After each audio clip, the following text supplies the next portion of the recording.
boy, it is Ohio State week for the Wisconsin Badgers. And I got to tell you, if I was Luke Fickell, I would be terrified not of losing this game, but how much you lose this game by and just what it could mean for the future of him as head coach at Wisconsin, the future of the Badgers. What's up, kinfolk? It's RJ Young. I am not on a step mill. If this is your first time watching Adapt and Respond, thank you for joining us here. We talk college football year round. If you're into that, go ahead and hit that subscribe button, like this video, and answer the question in the comments below.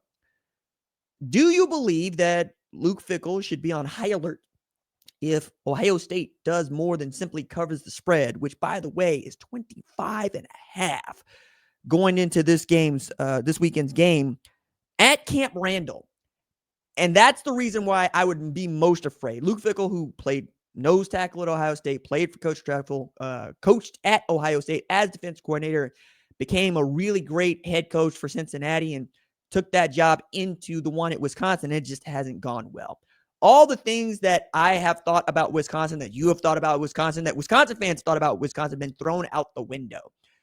Guys like Braylon Allen should be guys that are rushing for 2,200 yards. Guys like, goodness me, they've had dudes. Like Jalen Berger might have washed out, but I thought Jalen Berger was a great player for them to get. I also look around and think, if Ches Malusi doesn't get hurt, what is he capable of?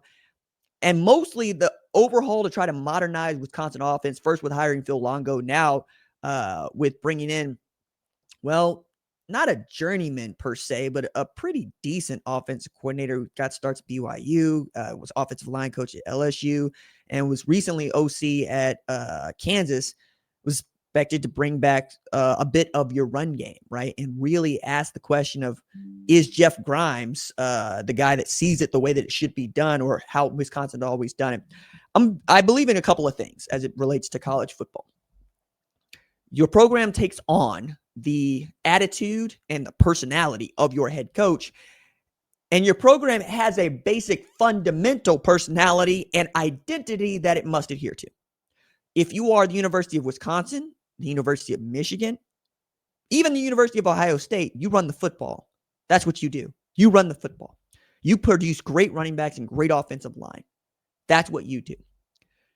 If you want to get away from that, you better be the guy to do it.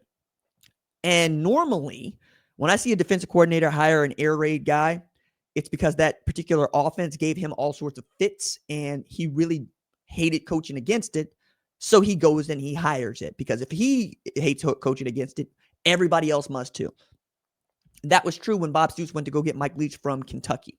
Hated coaching against that Kentucky offense as the defensive coordinator at Florida, and it worked. Set up for Chuck Long to get in there, and then we get our natural progression to Kevin Wilson, Kevin Sumlin, so forth, so on, Josh Heupel, all the way down to Lincoln Riley.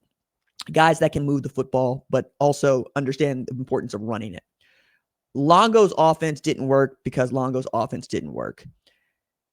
Jeff Grimes, on the other hand, had produced a 1,000-yard tailback in Devin Neal for, I think, 3 consecutive years. A Heisman candidate in Zach Wilson as the OC at BYU, and had a really great offensive line at LSU, among other things. And I genuinely believe that he's a good football coach. But given that his starter in Billy Edwards hasn't been able to play for weeks, having to go between Danny O'Neal and making decisions about who's going to get the ball and how you're going to try to find ways to score points has just been difficult. And that's not Luke Fickell does. He's a defensive coordinator by trade, but a head coach at Wisconsin. And the one thing that I've always thought about Wisconsin, and the part that Barry Alvarez and Brett Bielema were really good at exploiting, Paul Chryst doesn't get enough credit for just keeping the sauce going, keep stirring the sauce so that it doesn't stick to the sides, because the recipe works, is there is no other Power 4 FBS program in the state of Wisconsin to compete with for players.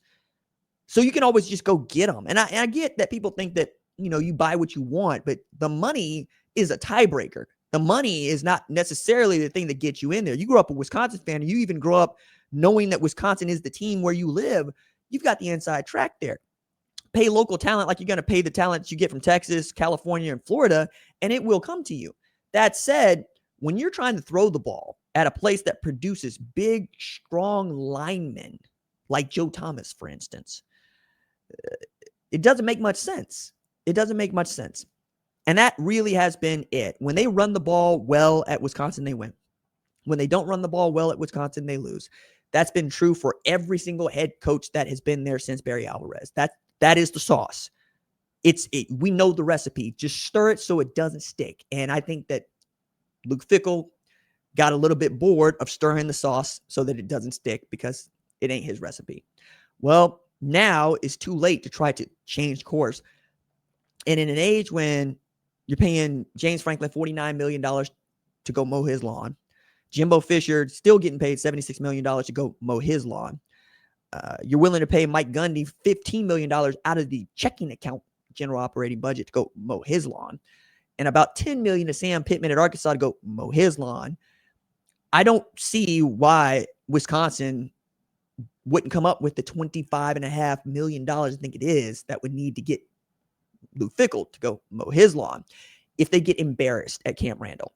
And that's entirely possible. Ohio State's defense has given up 6.83 points a game. The most points that were scored on them all year, 16. And that was last week against Illinois, at Illinois.